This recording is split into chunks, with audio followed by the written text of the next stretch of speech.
programımız başlıyor. Öncelikle davetimizi kırmayarak konferansımıza konuşmacı olarak katılan Sayın Roza Kurban Hanımefendi'ye, Sayın İlyas Miftahoğlu Beyefendi'ye ve bizleri düzenlemiş olduğumuz konferansta yalnız bırakmayan hocalarımıza ve konuklarımıza teşekkür ederiz. Programın içeriğini arz ediyorum.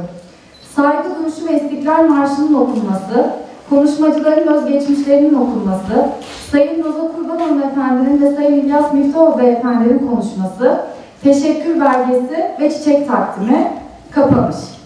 Sizleri başta Gazi Mustafa Kemal Atatürk, onun silah arkadaşları ve bu cennet vatan için toprağa düşmüş tüm şehitlerimiz için saygı duruşuna, ardından İstiklal Marşımızı okumaya davet ediyorum.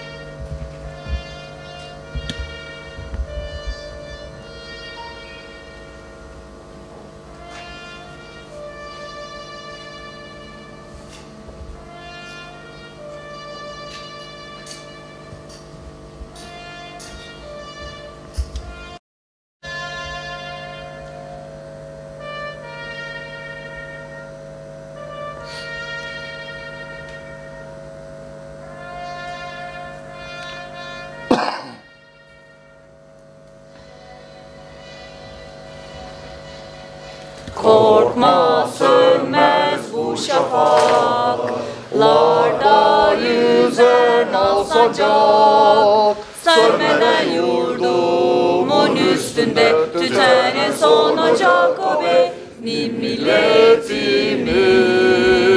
Yıldızıdır parlayacak o benim, o benim milletimindir ancak. Çatma kurban olayım, çevreni ey nazlı hilal.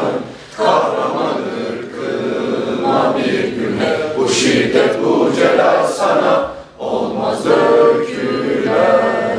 Kanlarımız sonra helal hakkıdır, hakka tapa milletimin istiklal.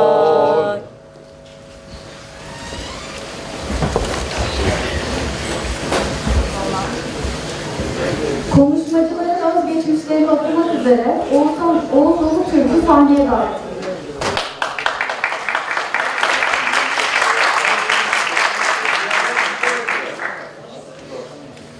Roza Kurban, 24.09.1965 tarihinde Tataristan'ın Yeşilüzen bölgesi Muğla İle köyünde doğmuştur. İlk ve orta öğrenimini doğduğu köyde yapmıştır. Liseyi Muğla İle köyünden 5 kilometre uzaklıkta olan Norlat kasabasında okumuştur.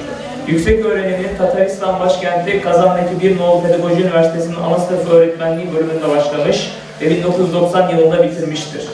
Aynı yıl Kazan Devlet Üniversitesi'nin Filoloji, Tatar Dili ve Edebiyatı bölümünü kazanmıştır. 1996 yılında Tatar anaokullarında konuşma geliştirme dersleri başlıklı tezini savunarak mezun olmuştur. 1982 yılında Norlat kasabasındaki anaokulunda öğretmen olarak iş hayatına başlamış ve 1993 yılına kadar orada çalışmıştır. 1993 yılında anaokuluna müdür olarak atanmıştır. 1995 yılında evlenince Türkiye'ye gitmek zorunda kaldığı için müdürlük vazifesinden istifa etmiştir. Türkiye'ye gelince Tatarlar üzerinde çalışmalarına devam etmiş, eşi İklim Kurban ile beraber Rusçadan Türkçe'ye 2 tane kitap çevirmiştir. Rudenko'nun Başkurtlar adlı kitabı 2001 yılında Kömen Yayınları, Hudyakov'un Kazan Hanlığı Tarihine Özgü Araştırmalar adlı kitabı ise 2008 yılında Almanya'nın Berlin şehrinde bulunan Epubli Yayınları tarafından yayınlanmıştır. Biz İdil'den Ural'dan başlıklı kitabı 2014 yılında Bilgi Kültür Sanat Yayınları'nca İstanbul'da yayınlamıştır. Roza Kurban'ın Tatar tarihi, edebiyatı ve dili üzerine yaptığı yayınlanmış birçok araştırma yazıları bulunmaktadır. Yazıları Önce Vatan gazetesinde, Töre dergisinde yayınlanmaktadır. Aynı zamanda çeşitli bilgi şöleni ve panellerde tebliğler sunmuştur. Roza Kurban iyi derecede Rusça bilmekte ve Tatar, Başkurt dilleri başta olmak üzere tüm Türk lehçelerinden haberdardır. Roza Kurban evli bir çocuk annesidir. İlyas Miftahoğlu Sovyet Sosyalist Cumhuriyetler Birliği Tataristan Özerk Cumhuriyeti Aksubay ilçesine bağlı İskiyigay köyünde dünyaya geldi. Liseyi İskiyigay Lisesi'nde bitirdikten sonra üniversite eğitimini Rusya İslam Üniversitesi ve Tatar Devlet Humanitar Pedagoji Üniversitesi'nin Doğu Dilleri bölümünde aldı. Yüksek lisansı Ankara Üniversitesi İlahiyat Fakültesi İslam Tarihi bölümünde yaptı. Çalıştığı konu 20. yüzyıl başında Kazan bölgesinde tarih yazıcılığı. Şu an aynı bölümde doktora eğitimine devam etmektedir. Doktora çalışma konusu 20. yüzyıl başında Rusya'da Tatarca süreli yayın, Şura dergisi ve onun sayfalarında dini içtimai meseleler. Bildiği diller Tatarca, Rusça, Türkçe, Osmanlıca iyi seviyede, Arapça orta seviyede, Farsça ve İngilizce başlangıç seviyede. Katıldığı konferanslar milliyetlerin kesişme noktası İdil-Ural çalıştayı 2015 Kırklareli Türkiye, Ebrar Kerim Nullin okumaları Kazan Tataristan 2016, Ahıska dergisinde 2016-2017 yıllarında 1. Dünya Savaşı'nda İdil-Ural Türkleri Asya Taburu adında tercümeler yayınlanmıştır. İlgilendiği konular Tatarlarda Bolşevik ihtilali öncesi süreli yayın tarihi, 20. yüzyıl başı Tatar tarihi.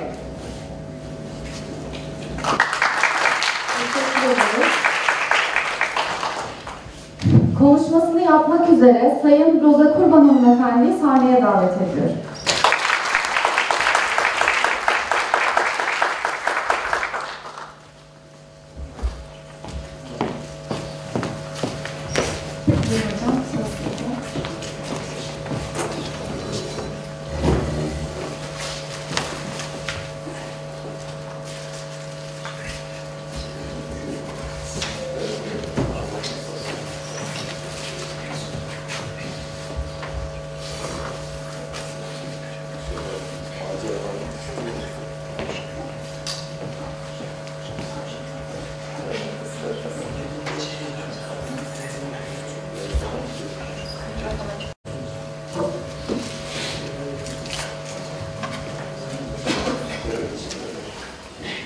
Öncelikle hoş geldiniz.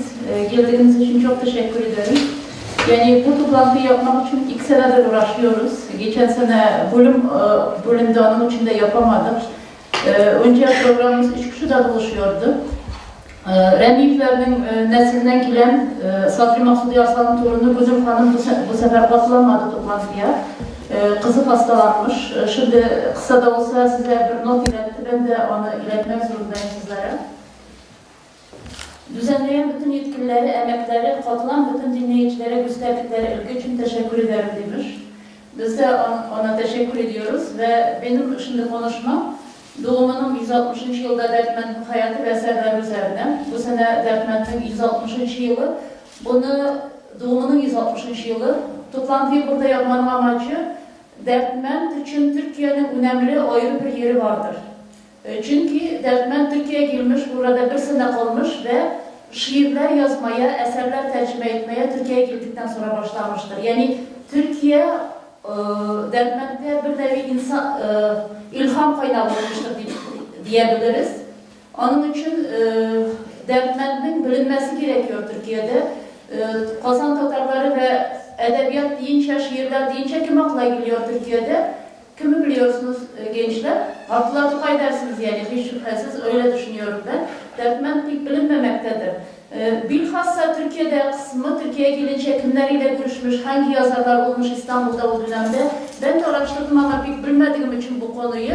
Burada oturan gençler birçoğu Türkoloji ile ilgilenen gençler olduğundan ileride bilim adamları olacaklar. Onun için bu konuyu araştırsınlar istiyorum.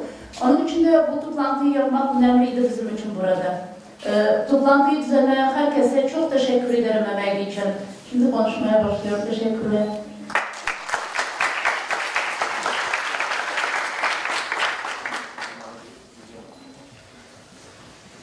Gerçek adı Zakir Remif olan şair Dertment, 10 parmağında 10 marifat olan bir şahsiyettir. Zakir Remif yaşadığı topraklarda hem Çarlık Rusyası hem Bolşevikler dönemini yaşamış, rejim değişikliğine tanıklık etmiş. Her iki rejimin de milletin üzerindeki etkilerini şiirlerinde dillendirmiş bir şairdir. Dertment Çarlık Rusyası Duması'nın milletvekili, basın evi sahibi olan bir yayıncı, altın madenleri bulunan bir milyoner, aynı zamanda ilim ve sanat koruyucusu ve Tatar edebiyatında derin iz bırakan bir şairdir. Çarlık Rusyası döneminde 20'den fazla altın madeni olan Remiyevler, gelirlerinin büyük bir kısmını milletin aydınlanması için harcayan nadir ailelerden birisidir.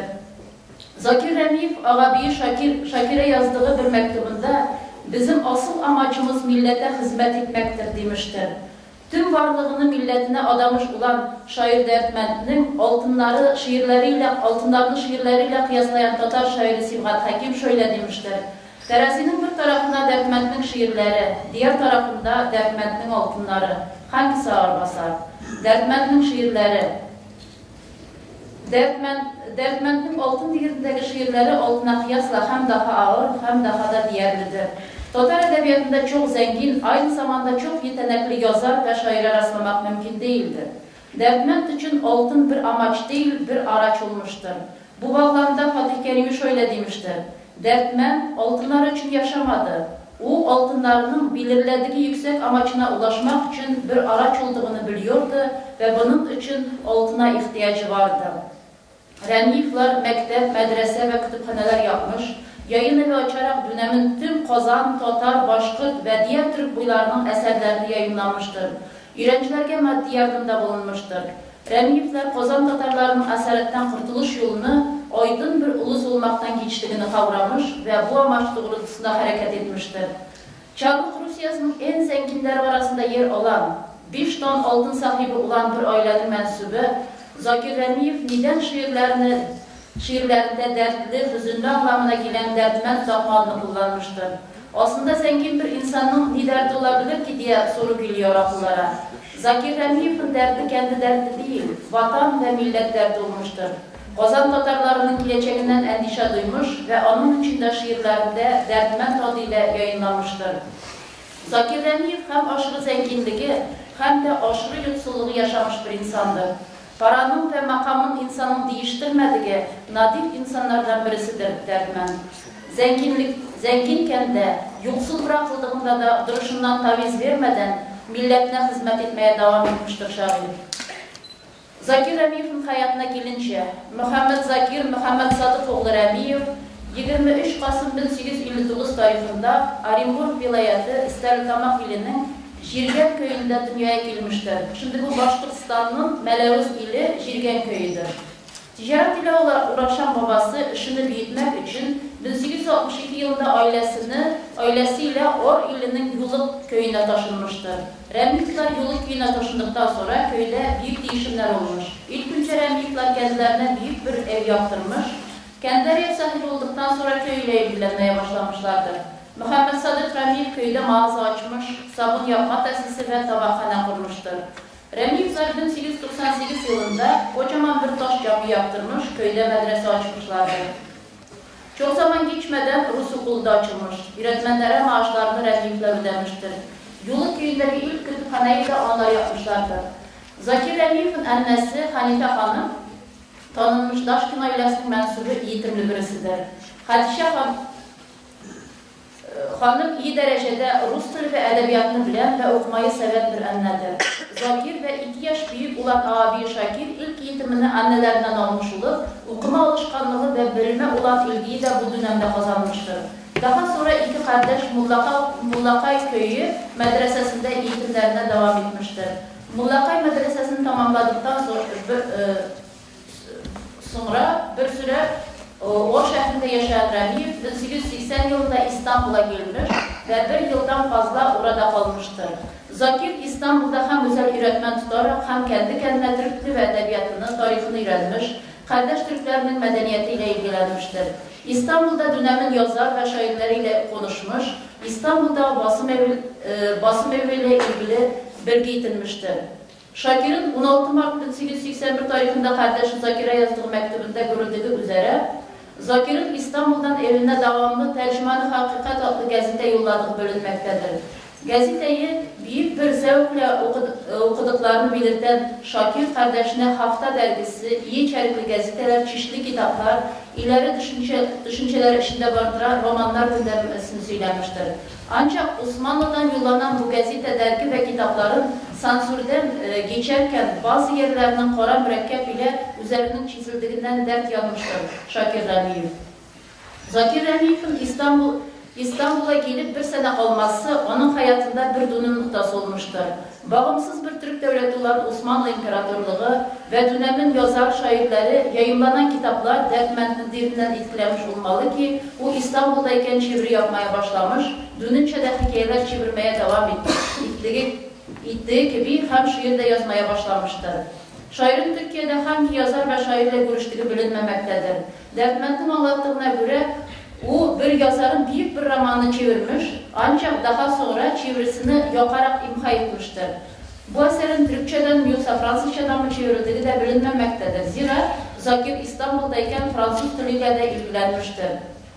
1881 yılının yaz sonunda İstanbul'dan dönen Zakir Remiyev, abi Şakir ile basım evi açma işiyle uğraşmış, ancak o dönem Tatarların basım evi açması yasak olduğundan Çarlık hükümeti kardeşlerinin isteğini reddetmiştir.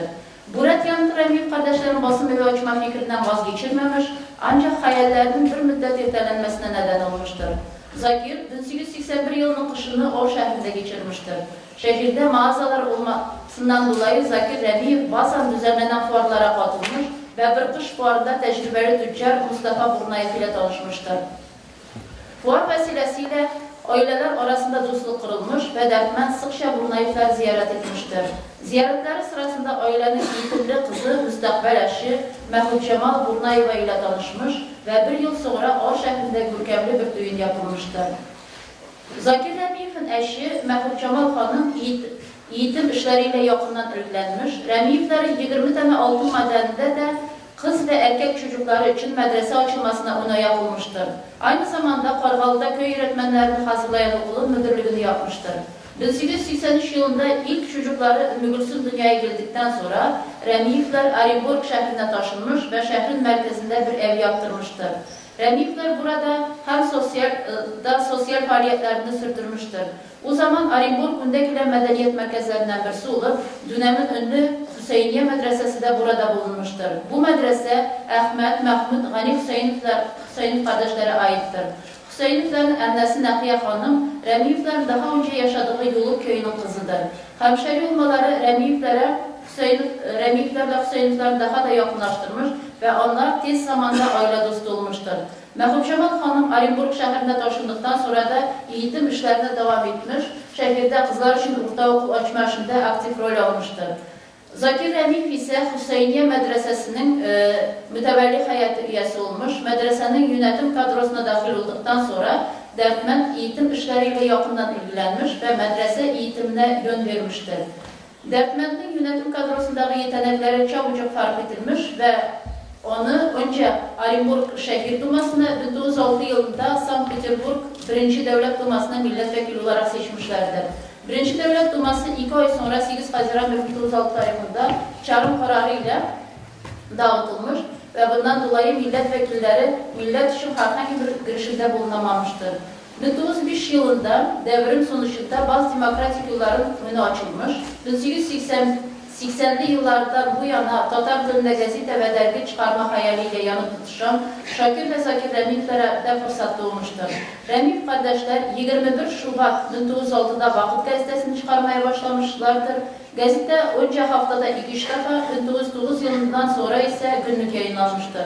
Ünlü Tatar yazarı ve gazeteci, aynı zamanda Stalin devri kurbanı olan Fatih Kerimi, Vakıt gazetesinin redaktörü olmuş ve bu göreve 18 yılına kadar devam etmiştir. Gazete Halimcan İbrahimov, Mecid Gafuri, Yermeki, Sa'id Sünçeli gibi zamanın birçok ünlü şair ve yazarlarını etrafında toplamıştır.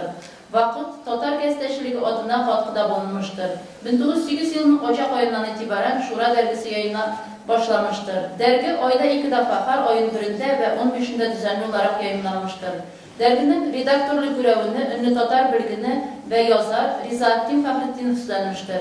Şura dergisi, Türk Müslüman halkının dününü ve bugününü yansıtan kapsamlı edebi içtimai dergi olduğu içindir ki bir tek Tatar dünyasında değil, tüm Türk dünyası tarafından kabul görmüştür. Vakıt gazetesi 2308 sayı yaparak 1918 yılının 26 Ocak tarihinde, Şura dergisi ise 240 sayı yaparak 17 yılının Aralık ayında Bolşevikler tarafından kapatılmıştır.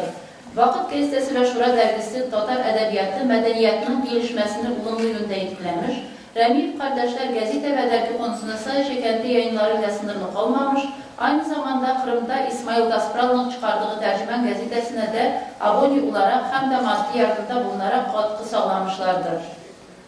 Şair Dərtmənd olarak tanıdığımız Zakir Rəmiyev nasıl birisiydi?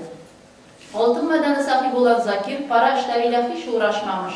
Stalin devri kurbanı ünlü Tatar yazar Galimcan İbrahim'in amcası Muhtar'ın anılarına göre o bir yaz altın madenlerinde çalışmak istediğini belirtmiş ve onu işe yerleştirilmesini rica etmiş. Buna yanıt olarak Dərtmənd şöyle demiştir: altın maden işlerine ben karışmıyorum. Onun için seni oraya yerleştiremem dedi ve cebinden 500 ruble çıkarıp verdi diyor. Şimdi rublen ne kadar değerli olduğunu o zaman bir atın fiyatı 20 ruble olmuş. Yani 500 ruble ile 25 tane at alınabilirmiş. Yani sürü yapabilirmiş. O kadar büyük para vermiş. Zakir Beşiri dediğine göre onun tek avuncı kendi kütüphanesinde kitap okuyup yazı yazarak gününü geçirmektir. O kendi parasıyla çıkardığı gazete ve dergilerin işlerine de karışmamış, gazete dergilerini ancak yayınladıktan sonra okumuştur. Şura dergisinin redaktörü Fahrettinov kendi şiirlerini verirken bile uygun görürseniz dergide yayınlarsınız demiştir. Dərtməndni yakından tanıyan ve çıkardığı Vakıf gazetesinin redaktörü ve başyazarı olan Fatih Kerimi onun hakkında şöyle demiştir: Dərtməndni yakından tanıyan ve onunla 25 yıllık tanışıklığımız olan birisi olarak ben onun şahsiyeti ve kişiliğiyle ilgili birkaç şey söylemeye uygun buluyorum. Dərtməndin insanlık yönü çok yüksekti. O diğer Tatar zenginlerine hiç benzemiyordu. O aldatma, hile, riya, ikiyüzlülük gibi şeylerin düşmanıydı. Kendinde bu vasıflar yoktu. Her şeyi açıkça söylemeyi severdi. Sözünde, muamelesinde son derece dürüsttü. Onun verdiği söz her türlü belgeden, senetten daha sağlamdı. Dərtmənd için şanssızlıklar arka arkaya gelmiştir. 1912 yılında Şakir'in ağabeyi Zakir ağır hastalanmış. Şakir ağır hastalanmış ve çok zaman geçmeden bir kaza sonucu hayatını kaybetmiştir. Bu ölüm tüm Yoluk köyü halkını ve kardeşi Dərtməndni derin bir hüzne bulmuştur. Şakir Rəmiyev köy mezarlığında anne ve babasının yanına defnedilmiş. Şakir Rəmiyev'in ölümünden sonra altın madenleri yönetme işini Dərtməndin Belçika'da mühendislik eğitimi alan ve genç yaşlarda altın madenlerinde çalışmaya başlayan oğlu İskender Rəmiyev almıştır. İskender Rəmiyev de burjuva damgası ile 27 yılında tutuklanmış ve 43 yılında Sibirya'daki çalışma kampında ölmüştür. 17 yılındaki Şubat ve Ekim devrimlerini Dərtmənd yalnız karşılamıştır. Başka zenginlerden farklı olarak Zakir Rəmiyev yurt dışına kaçmamış, kendi vatanında milletinin yanında kalmayı yeğlemiştir. Bu da onun Tatar halkının kaderine kayıtsız olmadığının açık bir göstergesidir. 23 Ocak 1918 tarihinde Bolşevikler Orenburg'u ele geçirmiş ve iktidara gelir burjuva defol slogan altında zenginlerin mal mülkü müsaade edilmiştir. Dərtmənd ve ailesinin de mal mülküne el konmuştur. Basın evi, yaptırdığı evler ve yüklü miktarda para Sovyet hükümetince müsaade edilmiş, gazete ve dergisi kapatılmıştır. Hiçbir zaman mal mülk hırsı olmayan Dərtmənd bunlara üzülmemiş. Fakat onu derinden etkileyen tek şey el konulan özel kütüphanesi olmuştur. Dərtməndin kütüphanesindeki kitapların büyük çoğunluğu ateşe verilmiş, geriye kalan kısmının da nerede olduğu belli değildir. Aynı zamanda Dərtməndin el yazılarını da aynı kadar beklemiştir. Dərtməndin Orenburg'daki evine el konuldıktan sonra o şehrine taşınmak zorunda kalmıştır. Dərtmənd yoksullaşsa da milletine hizmet etmeye devam etmiştir. O 1919 yılında Kazan'da Tatar alfabesi konusundaki konferansa davet edilmiş. Davet üzerine o şehrinden Kazan'a gelen şair Tatar yazısı ile ilgili daha 1910 yılında söylediği alfabenin geliştirilmesi gerektiği fikrini tekrarlamıştır. Büyük Türkçü devlet adamı ve ünlü tarihçi Ordinarius Profesör Zeki Beridi Tuğan 1920 yılında o şehrinde Dərtməndni evinde ziyaret etmiş ve konuyla ilgili Hatıralar adlı kitabında şunlar yazmıştır. Mütevazi bir evde yaşayan eski milyoner Zakir Rəmiyev'i de bu sefer bu yazın Orenburg'a ikinci defa geldiğimde gördüm. Bu zat Çağatay şairi Alişir Navai'nin meftunuydu. Kendisine 12 sene önce Navai'da naklettiğim şiirlere nazire yapmış olduğunu şifahen anlattı. Fakat hasta ve divanda başını dayadığı yastık ona yakışmaz bir haldeydi. servetini kaybetmekten fazla müteessir olmadığını, fakat milletinin mukaddereti hususunda büyük endişe duyduğunu söyledi. Or şehrinde yaşıyormuş. Veda edip kapısından çıkarken Elişir Navai'nin şu maildeki parçasını hatırladım. Ölümden daha ağır olan hayatını mı diyeceksin? Yanma ve iş çekmelerin uğursuzluğu yüzünden gözlerimden akan yaşımı mı diyeceksin? Yoksa taş üstüne koyduğum garip başımı mı diyeceksin? Yahut dağım ve gussa ile başımın altında taşımı mı diyeceksin? Zeki Verdi Tuğan da yazdığı gibi Derdmen son yıllar yoksulluk ve sefalet içinde geçirmiş olmasına rağmen o Tatarlar için mücadelesinden vazgeçmemiş, 21 yılında İdil-Ural bölgesinde baş gösteren kuraklık sonucunda meydana gelen açlık sırasında halka yardım kampanyasında aktif görev almıştır. Açlık ve yoksulluktan olsa gerek Derdmen aniden hastalanmış ve 9 Ekim 1921 tarihinde Or şehrinde hayata gözlerini kapatmıştır. O, Or şehrine 3 kilometre uzaklıkta olan İlyas köyünün Aydınlar Mezarlığı'na defnedilmiştir. Değil insana, mezara bile saygı duymayan Sovyet rejimi 30'lu yıllarda Aydınlar Mezarlığı'nın bulunduğu yere bir araba fabrikası yapmış ve böylece Derdment'in mezarı da kaybolup gitmiştir. Önceleri mezar taşı oradan buraya atılmış, daha sonra inşaatın temeline malzeme olmuştur. Günümüzde Tatar edebiyatının bu değerli şairinin mezarı bile yoktur. Derdment'in eserlerine gelince, Tatar edebiyatının önemli şairlerinden birisi olan Derdment, hayata felsefi bakış açısından şiirlerine taşıyan bir şairdir. Kısalıkta ustalık felsefesini kanıtlarcasına az ama öz yazan Derdment'in günümüze kadar gelen edebi mirası Tatar edebiyatı için büyük bir hazinedir. Eserlerinin sayısı azdır. 1000 civarında dize, bir nesir, 8 tane çocuk hikayesi ve birkaç tane anı yazısı vardır. Fakat bu yazıların her dizesi, her satır altı diğerindedir. Şair olunmaz, şair doğulur derler. Doğup büyüdüğü toprakların eşsiz güzelliği, çocukluğunda dinlediği Tatar, Başkurt ve Kozak Türklerinin türkü ve izgileri, anne sütüyle kalbine, hafızasına işleyen milletinin acıklı kaderi, şair olarak dünyaya gelen Derdment'in şiirlerinin hem esin kaynağı hem de konusu olmuştur. Bilindiği üzere Derdment'in Türkiye'ye gelip gitmesi ona ilham vermiş, içinde olan şairliği, yazarlığı ortaya çıkarmıştır. Tatar edebiyatı ile, Türk edebiyatı ile daha önceden de ilgilenen Derdment, İstanbul'a gelince ortamı, yazarları bizzat görmüş, Türk medyasını takip etmiştir. Tek cümleyle ifade etmek gerekirse, Türkiye şair Derdment'in hayatında bir dönüm noktası olmuştur. İstanbul'dan döner dönmez Türkçeden Tatarca'na şiirler, hikayeler çevirmeye ve şiirler yazmaya başlamıştır. Fakat onun bu yıllarda yazdığı eserlerinden sadece Fargalı'nın Sibgatullah Hacı'ya Mektubu adlı Türk dilinde yazılan şiiri saklanmış, diğer eserleri kayıptır. Derdment yazdığı şiirleri hemen yayınlamayın peşinde koşmamış. Onun ilk şiirleri 1902-3 yıllarında Tercümen gazetesinde basılmıştır. Derdment'in Ötken Günler adlı şiiri 1903 yılında Riza Fakhretdinov'un Esma ya da Emel ve Caza adlı hikayesinin içinde yayınlanmıştır.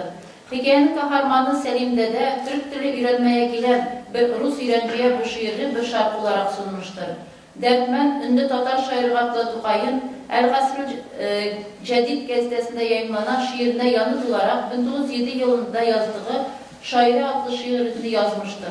Tukay'ın söz konusu şiirde Vakıf gazetesine hakaret ettiğini düşünen Derdment, niçin bu hiddet ey şair, nedir yardığın yarma diyerek Tukay'a sert çıkmış ve yanılma ey yeni bülbül, dikenden gülü ayırmayı bir şeklinde uyarıda bulunmuştur. Ancak daha sonra bunun yanlış bir anlaşılma olduğunu Tukay bir mektup ile açıklamıştır. Şairin adını Tatar edebiyatına altın harfleriyle yazdıran en önemli şiirlerden birisi 1908 yılında kaleme aldığı Kara Gemi şiiridir. Galimcan İbrahimov Tatar şairleri adlı makalesinde Derdment ve Gemi şiiriyle ilgili şunları yazmıştır. Derdment, Tatar edebiyatı dünyasına 8. yılın başında yüksek sesle dalgalanmakta olan denizin dalgalarını aşarak ilerleyen mucize gemi üzerinde ortaya çıktı. Onun edebi yüzü mumtaz seviyede güzel olmakla birlikte gözlerinde ümitsizlik karışık bir hazin ve ağır bir tefekkür belirtileri vardı. Dertmen bu şiirde Tatar milletinin faciasını önceden his etmiş ve onun için endişelerini dile getirmiştir. Şıktı jiller, kuptu dolkun, ilk karabın jil süre, koysu yollar, nindi upkun, tarta bizni canına. Şıktı yel, kalktı dalga, ilk gemisini yel sürer, hangi yollar, nasıl girdap çekiyor bizi canımız için. 20. yüzyıl başlarında yazılan bu şiir, bugün de güncelliğini kurmaktadır. Bundan 100 yıl kadar önce Dertmen Tatar ulusunun geleceğinden endişe duyarken ne kadar haklı olduğunu günümüzde görmekteyiz. Dertmen'in Karab şiiri 1908 yılında Şura dergisinin 1. sayısında yayınlanmıştır. Dertmen'in 1908 yılında yazılan Biz adlı şiiri aynı yıl Şura dergisinin 2. sayısında yayınlanmıştır. Şair bu şiirinde insan ve zaman konusu üzerinde durmuş ve insan ömrünü kumsaldaki izlere benzetmiştir. Hayattan hiçbir şeyin ebedi olmadığını vurgulayan Dertmen şöyle demiştir. İseciller, kuşakımlar büteriz, derih mehzun kungül biz de büteriz. İser yel güçer kum büteriz, eyvah hüzünlü gönül biz de büteriz. Büzlerim onalmadım, bezlerimi boyayamadım. Şiirinin kahramanı kendi vatanında hiçbir diğerinin olmadığının farkında ve bunun için acı çekmektedir. Vatanı milleti için tüm ömrü boyu çabaladığı halde bir sonuç elde edemeyen, kendi düğününde kendini yabancı gibi hisseden kahraman, ölümünü beklerken bile milletini düşünerek üzülmektedir. Bu çaresizlik kahramanı derinden etkilemektedir. Aslında tüm bu hisleri Dertmen kendi yaşamıştır. Millet için elinden geleni yaptığı halde milletini esaretten kurtaramamıştır büyük şair. Dertmen'in birçok şiirinde çaresizlik, ümitsizlik hakim olsa bile bazı şiirleri ümit doludur. Buna örnek olarak aşağıdaki sadece 2 dizeden ibaret olan şiir göstermek mümkündür. İlde bir dost bulmasa her, il bütün düşman tügül. İlde bir dost olmasa bile tüm il düşman değildir. Vatan, millet, milletin kaderi, Dertmen şiirlerinin ona konusudur. Gürleyen sular başında, şarılayan suların başında adlı şiirinde şair devrimi suyla kıyaslamış ve ne daha kutsaldır, vatan mı veya anne sütü mü diye sorusunu sorarak okuru düşünmeye davet etmiştir. Dertmen şiirinde devrim vatanının sınırlarını değiştirebilir. Bu yeni vatan senin için yabancı olabilir fakat süt kalır fikrini ileri sürmüştür. Yani şair bu şiirinde neslin öneminin altını çizmiş ve şöyle demiştir. Ni azizrek bu vatan mı? Ah tuğan kavmim aziz. O mukaddes kan bilen ol. İzgi sütke ne gider? Süt kalır, vatan gider. Süt kalır, vatan gider. Ni daha kutsaldır bu vatan mı? Ey benim kavmim kutsal. O mukaddes kan ile ol. Kutsal sütten ni bedel. Süt kalır, vatan gider. Süt kalır, vatan gider. Birçok şair ve yazar 17 Şubat ve Ekim devrimlerini büyük bir sevinçle karşılarken Dertmen ülkede yaşayan değişimleri kabullenememiştir. Şair kendi için değil, milletinin kaderi için endişe duymuş ve kaygılanmıştır. Şairin bu kaygı, endişesi şiirlerine de yansımıştır. Dertmen, Ekim devriminden sonra kuandı il, sevindi il, vida, veda, eğer varsan, eğer gidersen, bitti, yaz geçti gibi şiirleri kaleme almıştır. Tatar edebiyatının filozof şairi Dertmen'in şiirleri ve şairliği ile ilgili birçok değerlendirmeler bulunmaktadır. Yazar ve aynı zamanda dil ve edebiyat bilgini olan Halimcan İbrahim şair ile ilgili şunlar yazmıştır. Dertmen, çelik gibi üslubu, derin manası, ahengi, müziğiyle Tatar edebiyatında bambaşka bir şairdir. Edebiyatçı, tarihçi ve gazeteci Abdullah Battal Taymaz, Dertmen'i romantik, kütümser bir şair diye değerlendirmiş ve sözlerine şöyle devam etmiştir. Dertmen, mana bağlamında fikir sahibi olan bir şair olduğu gibi, şiir yapısından da haberdar, anlama denk gelen kelimeleri ustalıkla seçmekte, ahenk, kafiye ve vezin konusunda da çok dikkatli. Ve belki de bu bağlamda ele aldığımızda, Kazan Türkiye şairleri arasında en üst düzey şairlerden birisidir. Eski Türkiye edebiyatıyla da ciddi şekilde uğraşmış, Navai, Lütfi, Babur gibi çağatay şairlerinin eserlerine dikkatle okuduğu aşikardır. Onun için Dertmen şairler arasında en eğitimlisi olarak değerlendirilmelidir. Ünlü Alman bilgini Michael Friedrich 2009 yılında Kozan Okları dergisinde yayınlanan Kuzgun Doğuya Uçuyor başlıklı yazısında Dertment'in şiirlerinin eşi benzeri olmadığını yazmış. Dertment'in şiirleri yalnız içeriğiyle değil, dil bakımından da bence son derece kalitelidir ki Tatar edebiyatında o devirde de ondan sonra da onun şiirlerine eşit olacak bir şiir yoktur. 20. yüzyıl başında Dertment şiirleriyle kıyaslanacak şair ve şiir olmadığını vurgulayan Friedrich, Dertment'in şiirleri yeganedir. Eğer onun şiirlerini başkalarının şiirleriyle kıyaslamaya kalkarsak istisnadan başka bir şey bulamayız. Ancak Sait Remiyev'in eserleri Zakir Remiyev'in eserleri ile kıyaslanabilir demiş. Friedrich yazısında Dertment dünya dilinde yazmış sonuçuna varmış ve şair Dertment ve onun şiirleri için tüm dünya vatan olmuştur demiştir.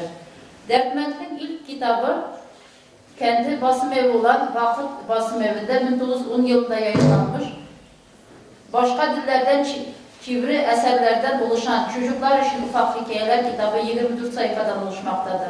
Dertment'in ikinci kitabı kendi vefatından sonra 29 yılında Dertment'in eserleri adı altında yayınlanmış. Dertment'in şiirleri Sovyet döneminde yasaklanmış.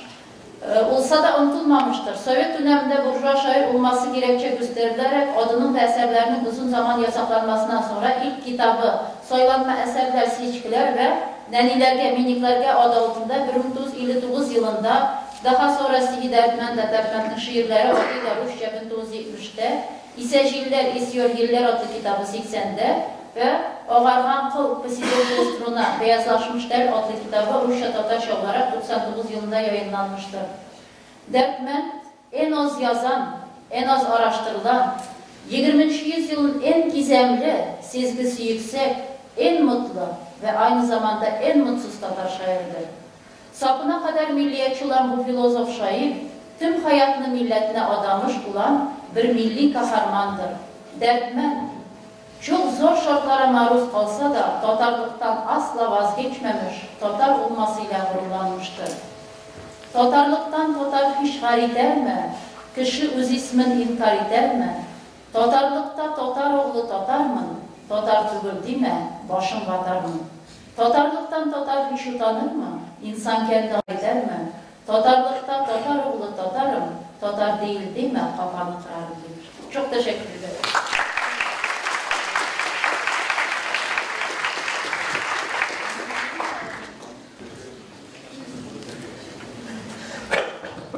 Konuşmalarından dolayı Sayın Roza Kurban Hanımefendi'ye teşekkür ederiz.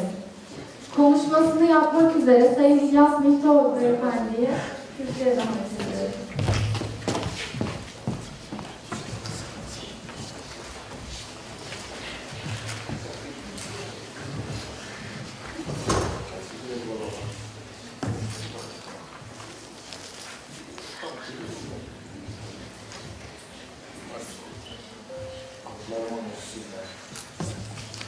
Herkese iyi günler dilerim. İlk olarak bana böyle bir fırsat, konuşma fırsatı verdiğinizden dolayı hepinize çok teşekkür ederim. Benim Roza Hanım Remiyevlerin hayat eserlerin hakkında konuştu. Ben ise onların Tatar Süreli yayınına olan katkıları hakkında bahsedeceğim. İlk olarak Tatar Süreli yayının ortaya çıkışından kısaca bahsetmek istiyorum. Tatarca Süreli yayın 20. yüzyıl başında meydana gelmiştir. Ve kısa bir dönem içerisinde Rusya'nın farklı şehirlerinde ve bölgelerinde çok sayıda gazete ve dergi yayınlanmaya başlamıştır. Tatarlar 19. yüzyılın ortasından beri kendi dillerinde bir gazete yayınlama teşebbüslerinde bulunmuşlardır. Örneğin Kayın Nasri 1870'li yıllardan itibaren Tam Yıldızı adlı gazete yayınlamak için devlet kurumlarına başvurularda bulunmuştur.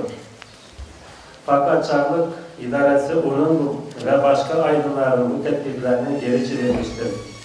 Genel olarak bakıldığında ise Tatarca bir gazete yayınlama teşebbüsü ta 19. yüzyılın başında gerçekleşmiştir. Kazan Üniversitesi Profesörü Zapolski, Kazan Haberleri adında Rusça ve Tatarca olarak bir gazete yayınlamak için başvuruda bulunmuştur. Lakin onun bu başvurusu da olumsuz sonuçlanmış. Gazete sadece Rus dilinde yayın kaydına başlamıştır. 1905 yılında başlanan birinci Rus ihtilali neticesinde Çarlık İdaresi bazı tavizler vermek zorunda kalmıştı. Bu tavizlerden birisi de Rusya İmparatorluğu'nda yaşayan Rus olmayan milletlerin gazete ve dergi yayınlamalarına izin vermesi ve sansürün ortadan kaldırılması olmuştur. Yasakların kalkmasından sonra Rusya'nın farklı bölgelerinde çok sayıda gazete ve dergi yayın hayatına başlamıştır. Bunlardan ilk olarak Kazan Tatarcasıyla yayınlanan gazete Petersburg şehrinde yayınlanan Nur gazetesi olmuştur. Kazan'da ise ilk olarak Kazan Muhbiri gazetesi yayın hayatına başlamıştır. Bu gazeteler hepsi 1905 yılının Eylül, Ekim, Kasım aylarından itibaren yayın hayatına başlamışlardır. Çarlık Rusya'sının farklı şehirlerinde 1905-1918 yılları arasında 125 gazete ve 45 dergi yayınlanmıştır.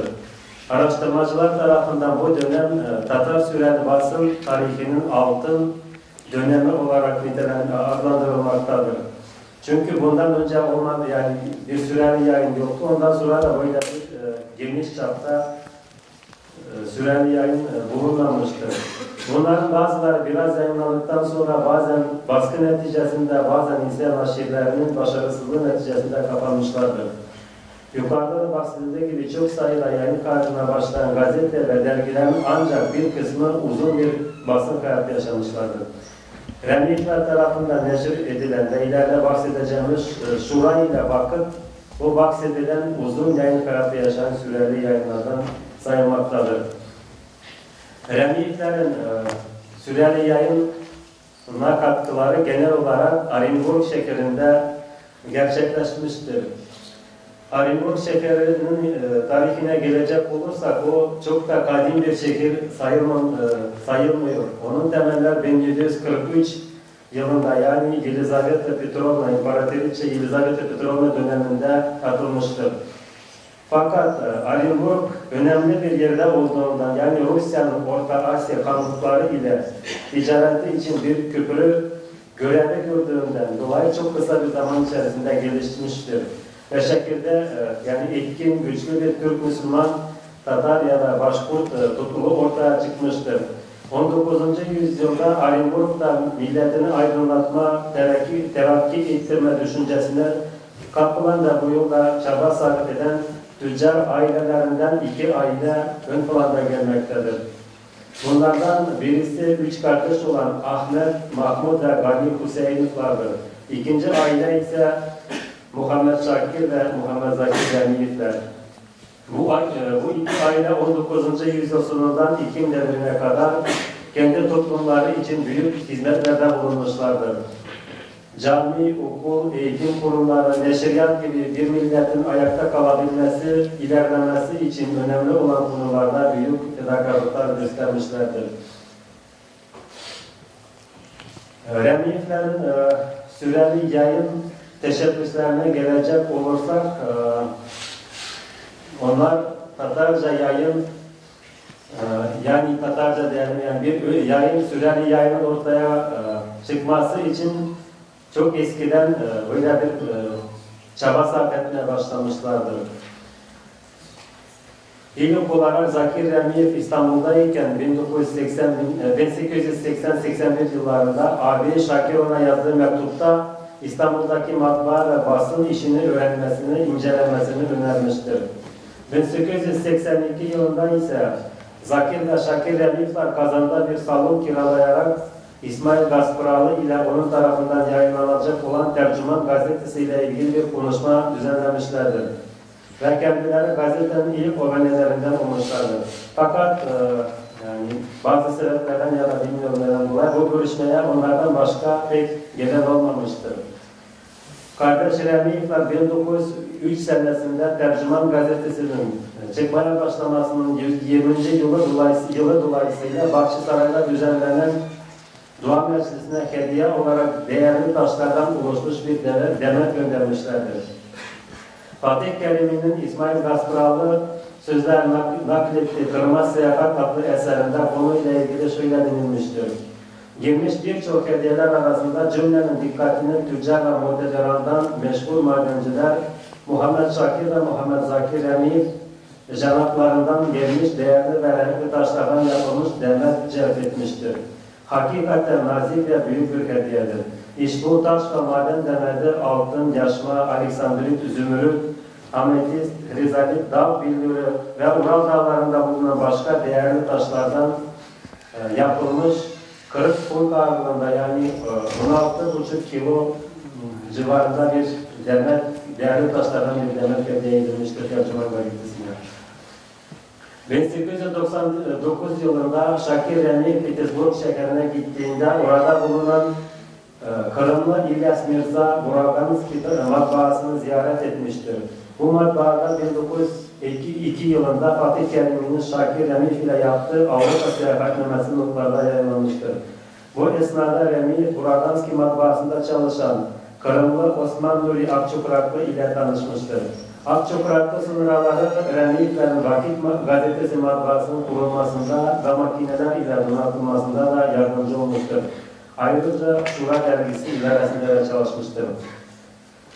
Yukarıda da gördüğümüz gibi Remi'lerin yani bir Tatarca süreli yani neşr etme teşebbüsleri çeyrek asır devam etmiştir. Yani büyük çabalar sarf edilmiştir. Ancak bahsettiğimiz sebeplerden dolayı, Çarlık iktidarının yasaklarından dolayı bu amaçlarına onlar ancak 1906 yılında ulaşabilmişlerdir.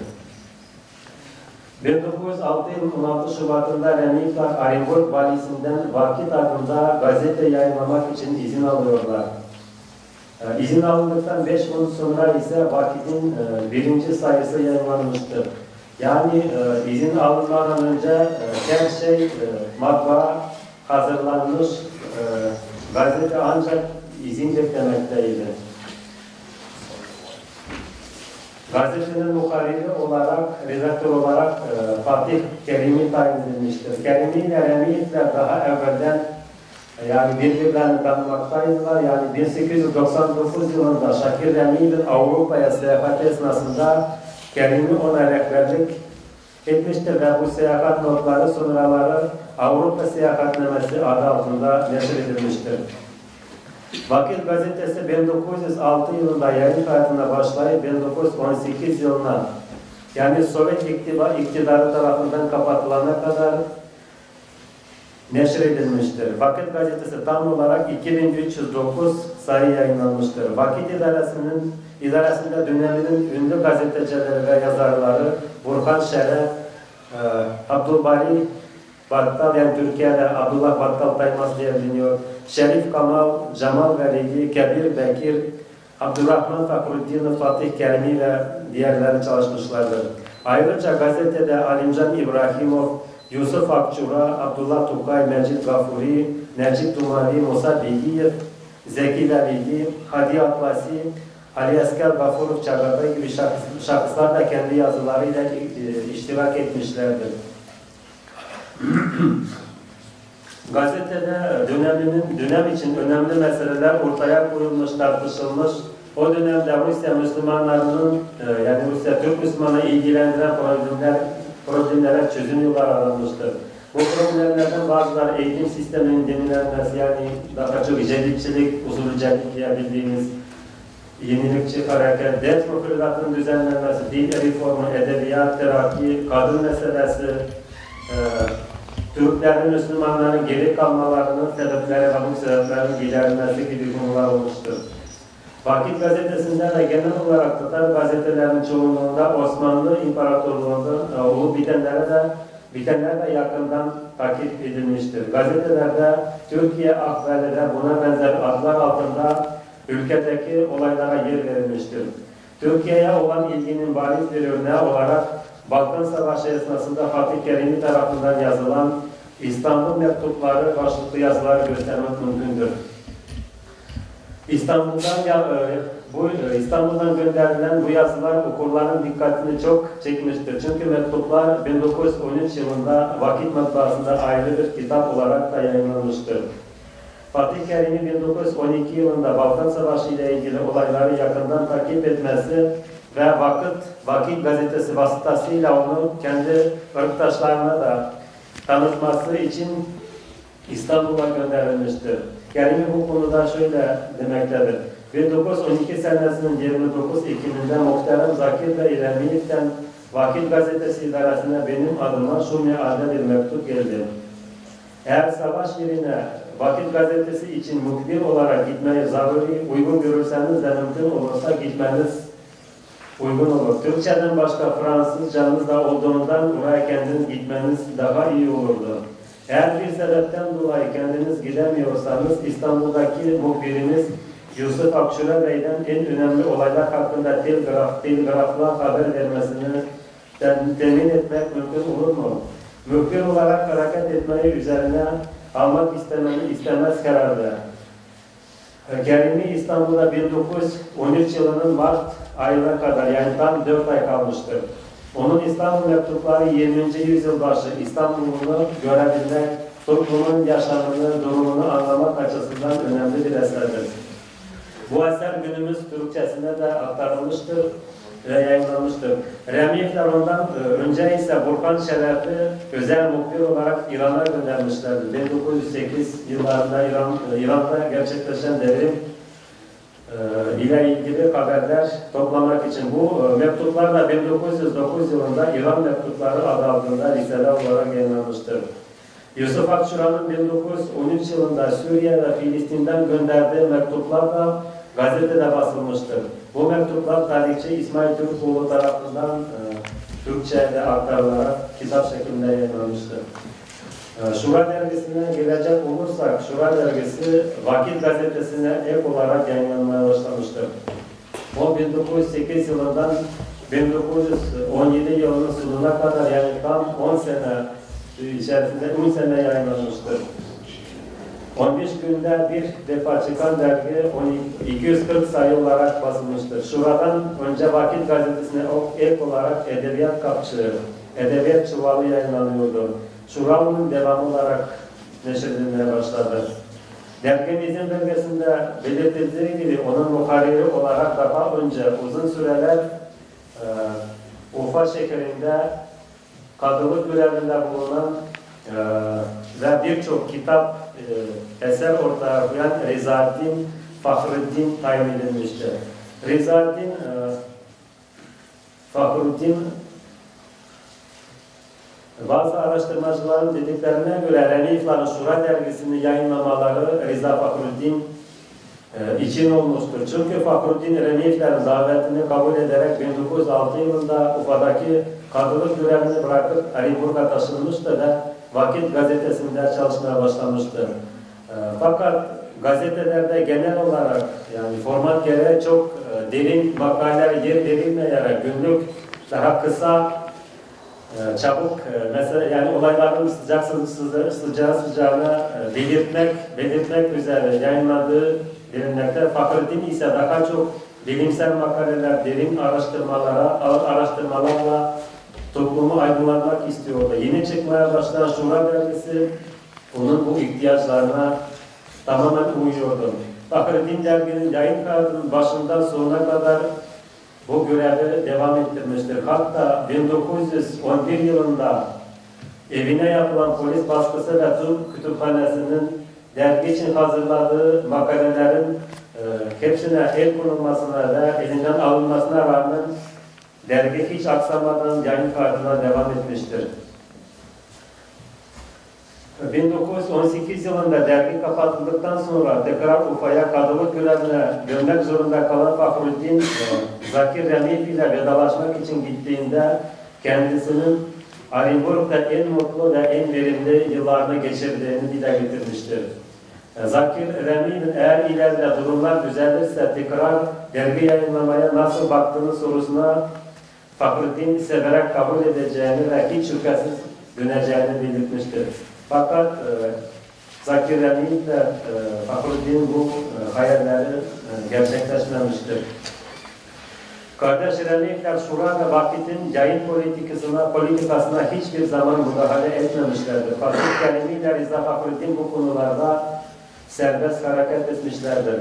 Hatta Rıza Hanım'ın da bahsettiği gibi derdime, yani Zakir Remik kendi şiirlerini dergi idaresine verirken bile eğer uygun görürseniz basarsınız diye veriyormuş yani. Bir baskı ya da bir sansür söz konusu değildir. Bir de Vakit Gazetesi ve Şura Dergisi bir sansürden geçmek zorundaydı yani o dönemin şartlarına göre. Ve Remikler, Arinburg da Ortodoks bir Tatar, yani yaşlı, yarı asgari rütbede olan, yarı kör olan bir Tatar'ı bulmuşlardı ve onlar seçili olarak Vakit ve Şura nüskalarını okuyorlardı. Ve önemli yani biraz sansürün takılacak yerlerini okumadan genel olarak haberleri okuyup ondan izin belgesi alıyorlar ve bundan dolayı sansürle hiçbir sıkıntı yaşamıyorlardı.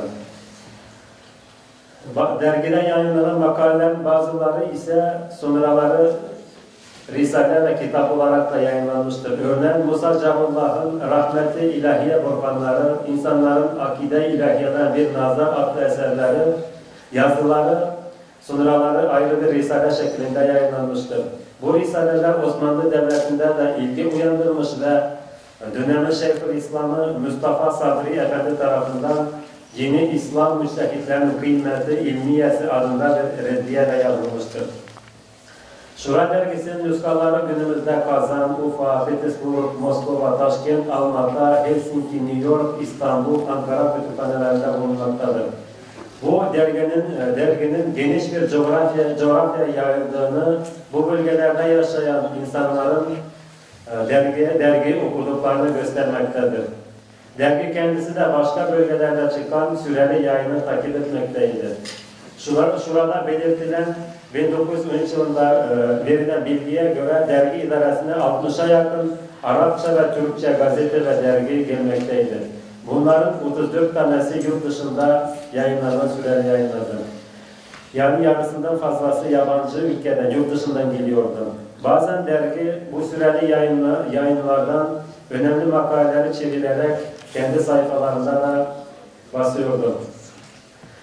Yani Şura Dergisi'nin sayfalarına baktığında genel olarak Osmanlı Devleti'nden yayınlanan gazete ve dergilerden makaleler çevirdiğini görmekteyiz. Şehbal, İkdam, Jaride-i Sufiye ve Arapça olarak yayınlanan El-Menar dergilerinden ve başka gazetelerden alıntılar yani makaleler çevrilmekteydi.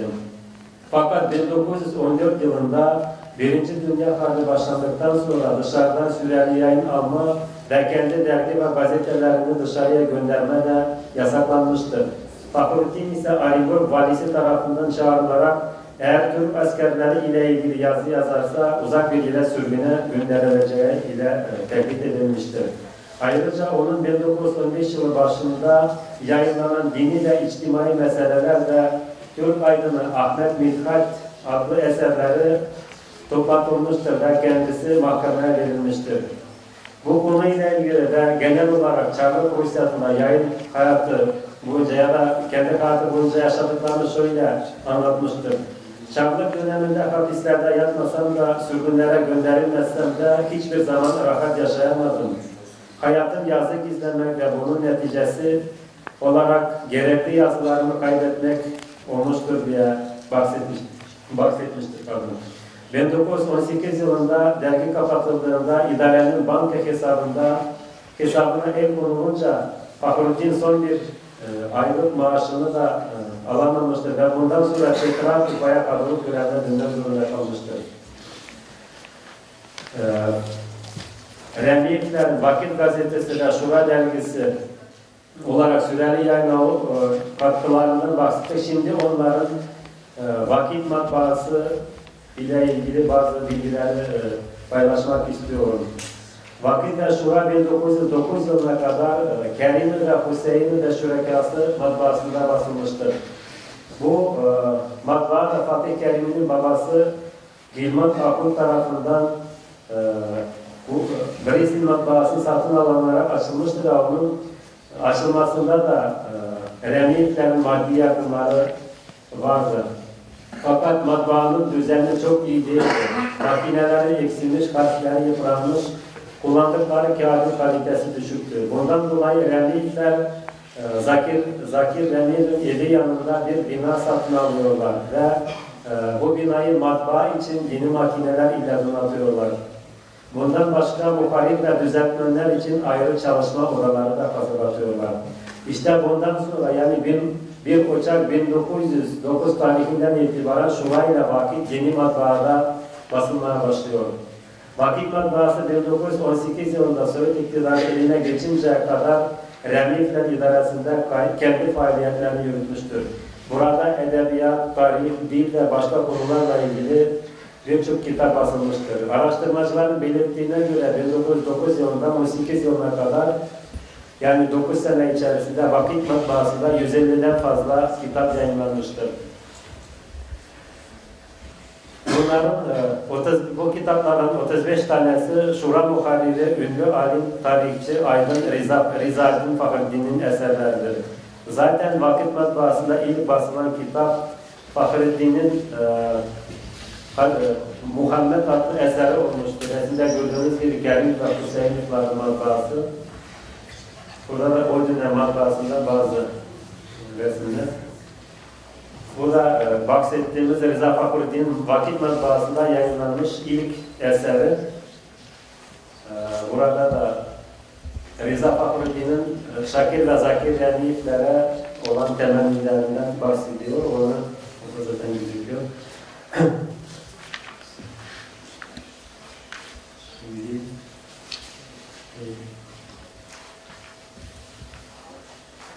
Şimdi Şura ve Vakit gazetesinde Şura dergisinin kardeş Remiyetler'e ne kadar maddi fayda veya zarar getirdiği konusuna gelecek olursak, dergiyle gazete bir sene içerisinde onlara 10.000 altın ruble değerinde zarara çalışıyordu. Yani Şura ile Vakit Remiyetler'e maddi anlamda hiçbir kuruş fayda getirmiyordu. Onlar bu zararı 15.000 rubleye kadar yani 15.000 rubleye kadar karşılayabileceklerini bildirmişlerdir. Bu o dönem için önemli bir servet sayılmaktadır.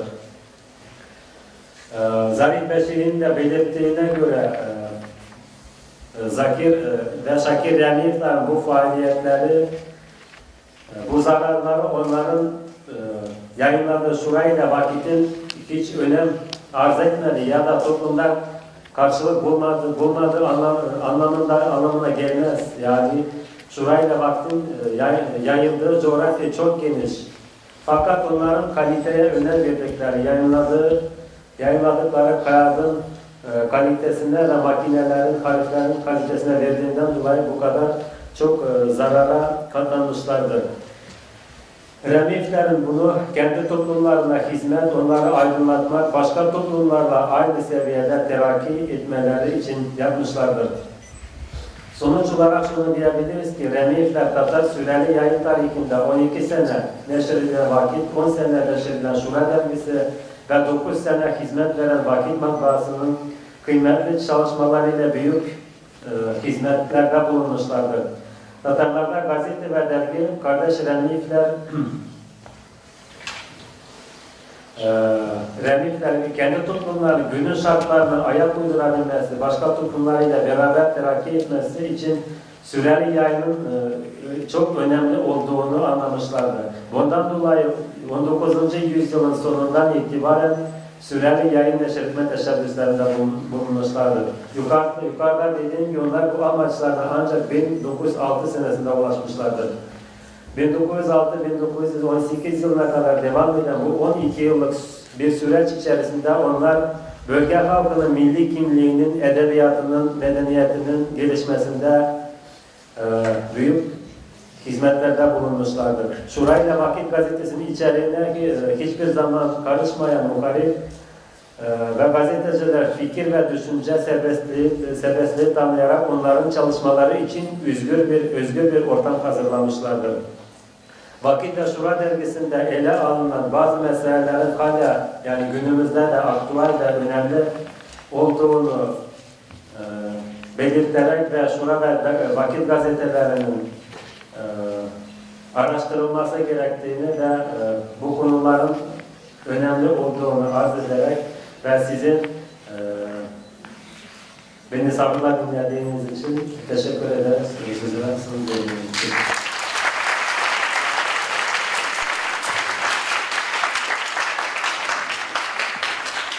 Konuşmalarından dolayı Sayın İlyas Mihtaoğlu Beyefendi'ye teşekkür ederiz.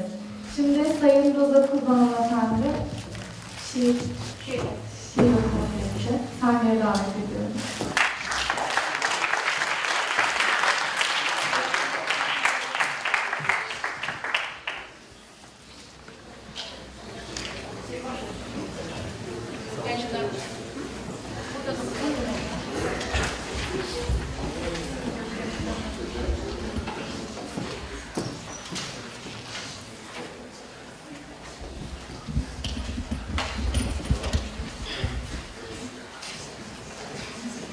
Kusura bakmayın, sesim biraz soğuk aldığımdan dolayı pek iyi değil. Ötken günler. Ey bayağı o gün ki bizde şart tırılar var idi. Ama düşmanlarda gamler, iç koşular var idi. Bir zaman şıbar idik biz kırba dost işler ile. Anda oyunlar, külüler, sikirler var idi. Kay ömürler ütte gitti, kaya gitti o zaman. Bayda ulşap, hayhuylar, göftügüler var idi. Bir vakit bunca rahimsiz devlet idi kızları. Anda tutaşlarda anlar, füsküsular var idi. Nice yıllar üttü ama görmedik kızlar yüzün. Yanımızda evveli kanday sulular var idi. Şiirni görgeç zakirin dedi ülkenler ve hay. Yaş çağında bizde hem andı yürüler var idi. Şimdi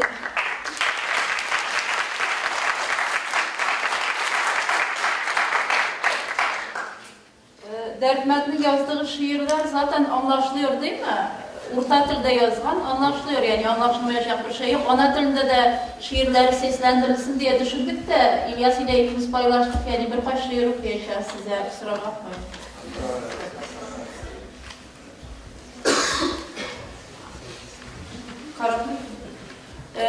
Dertmet'in en önemli şiirlerinden birisi de Karap yani Gimi şiiri. Şavlidingiz jil üredir, jilkenin kirgen karap. Tün ve gündüz o yüredir, yol bara yat il sırap. Çıktı jiller, koptu dolkun, il karabın jil süre. Kaysı yollar, nindi yolkun, tarta bizni can sırap.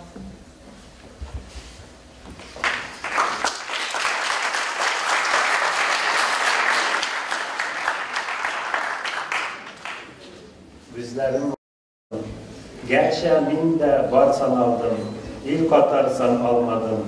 İlden yürüdüm, hazlar aldım, uylasam san almadım. Yandı Mecnun, yandı Ferhat, bir yanıp at aldılar. Min garip, min kat yanıp da yandıga san almadım.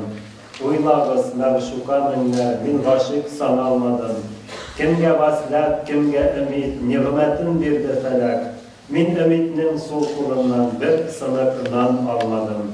Kimge vaslet, kimge ümit, min sınık nan almadım. Eyttiler, kim bir bahitsiz ilge vaşiksın fakir. Bir kızardım, bir buzardım, ni tanıyım, tanalmadım, ni tanıyım, tanalmadım. Sizni millet kızları ah, iyi ümit yıldızları, tam seherler izlep bir görüp kanalmadım. İyi ümit yıldızları, bir görüp kanalmadım. İstijiller il işinden, irtek hiç saldım kulak. Jil-jiletlerinin mumundan zevki elhan almadım. Kayda bir dağ kayda mehmül, çeşmeyi edil hayat. Tiz yıgındım, yaş damızdım, dertke derman almadım, dertke derman almadım. Bir millet ma-ı zemzem, üzledim yıllar boyu, Ciddi defnin vakıtı, kefinin gözlerim manalmadım. Leyla Deriyev gözlerim manalmadım.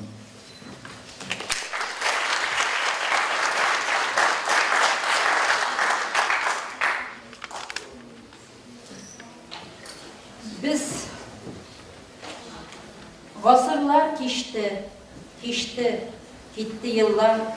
Nebiler, padişahlar sürdü devren. Ömürlerdir köşüp kervan ve kervan. Bilip geçti cihandan hanşa iller. Sönüp beyran bulup mağmur diyekler. Jir astında dizildi bu siyekler. İseciller, kuşa kumlar biteyiz. Derih mehzun gönül biz de bitebiz. Musafir kim cihanğa bastı bıtını.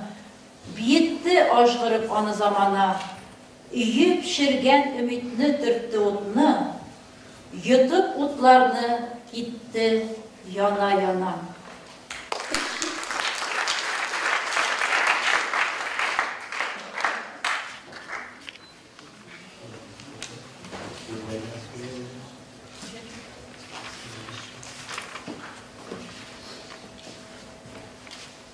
Göllergen sular başında, tımlar ısışında üter.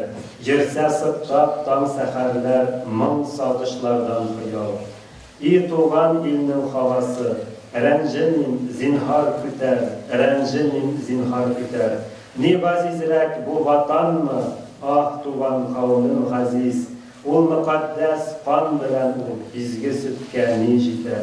Süt kalır vatan gider, süt kalır vatan gider.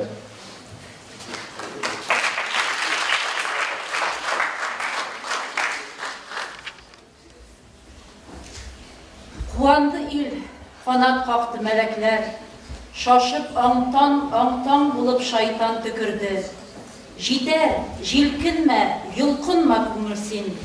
İyav bulsan oğuk duyga tügülsin. Cihan turmuş duyun ötken çağında, senin urnun uluklar aymağında.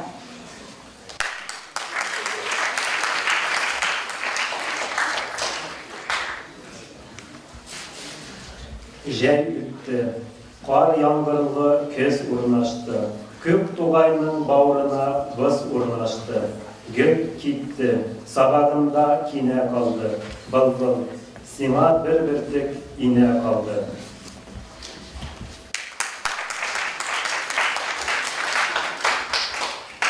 Vidah yeni veda. Tegerep avnap bu yüzken, tuğan ilim isen bol. Şeş kuzgatıp jay isken, tanlı jilim isen bol. Yıgrıp tuktağan, yavlık bulgap sıktağan, neskey bilim isen bol.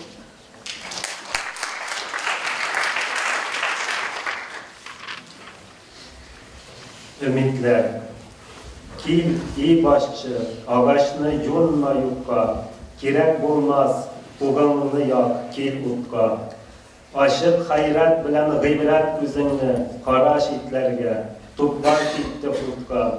Nice bağlar küngüllerde tüzüldü, sarı yollar bulup hanner sızıldı. Ümitler kim minip başka dizildi, ağargan kıl kibik bir üzüldü. Kil iyi başçı, ağaçını yolma yukka, kirek bulmaz, uğanını yak, kil utka. Ağardı şeş, kuardı baş, sarı yollar sızıldı. Ümitler kim, deri bir üzüldü.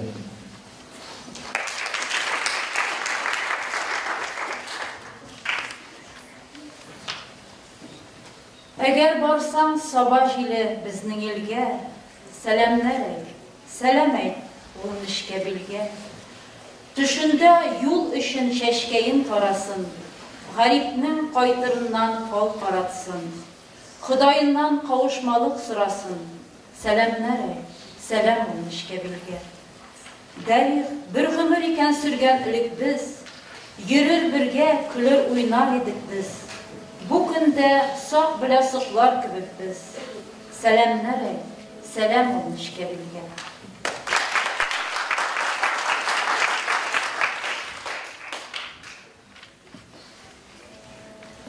Urusça köp sözün azı Tatarşa, belavmin kimsin uras mı Tatar mı? Nişektir bilmedik ismi şerifin, Hasan mı yoksa İvan mı Makar mı?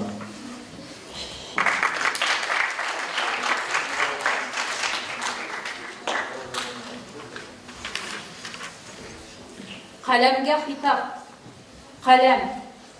Kalbimde ne sır var, gayan et. Kilip geçmişler ahvalın bayan et. Tügüp göz yaşlarında bu kağızga, nimonlu uylarım var, söyle bizge. Babalar kabri yanında köngül zor, otalar ruhunun armandası var.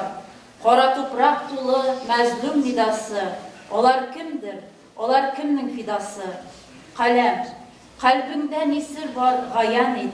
Kilip geçmişler ahvalın bayan et. Tügüp göz yaşlarında bu kağızga, nimonlu uylarım var, söyle bizge.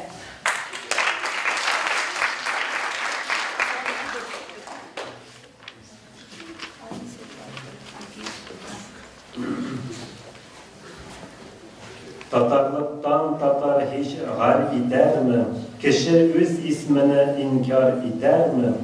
Tatarlıkta Tatar oğlu Tatarmın, Tatar tügüldüğüne başım vatarmın. Otan anam yurtu için, bulsa min canım fida, tuğan is üsken ilim için, son tanrı kanım fida.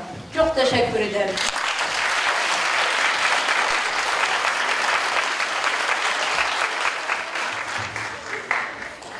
Sayın Roza Kurban Efendi'ye teşekkür belgesi vermek üzere Sayın Hocamız Erdal Beden'i sahneye davet ediyoruz.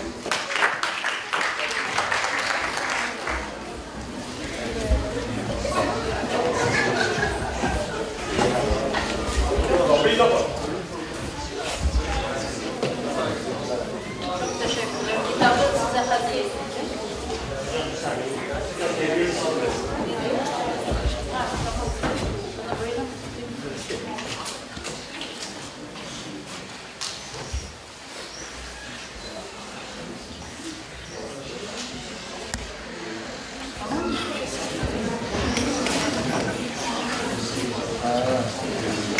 Topluluğunuz için 2 tane kitap getirdim. Kitaplığınız için onu da Erdi Bey'e vermek istiyorum. Biz İdil'den, Ural'dan adlı kitap. Birisi de çeviri kitap Başkırtlar. Sergey Ivanovich Rudenko'nun Rusçadan çevrilen bir eseri. Onu da Erdi Bey'e sizin adınızda. Bir de Tarih Kültür Dergisi'ne, Türk Dünyası Tarih Kültür Dergisi'nde çıkan bir yazım var. Onu da bakarsınız diye getirdim. Ben çok teşekkür ederim.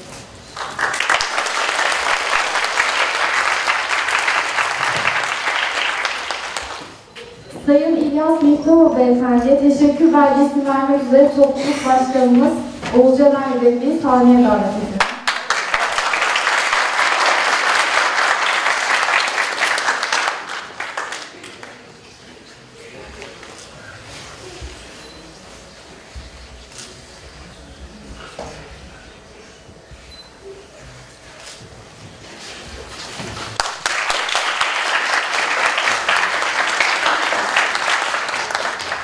Programımız burada sona ermiştir. Teşekkür ederiz.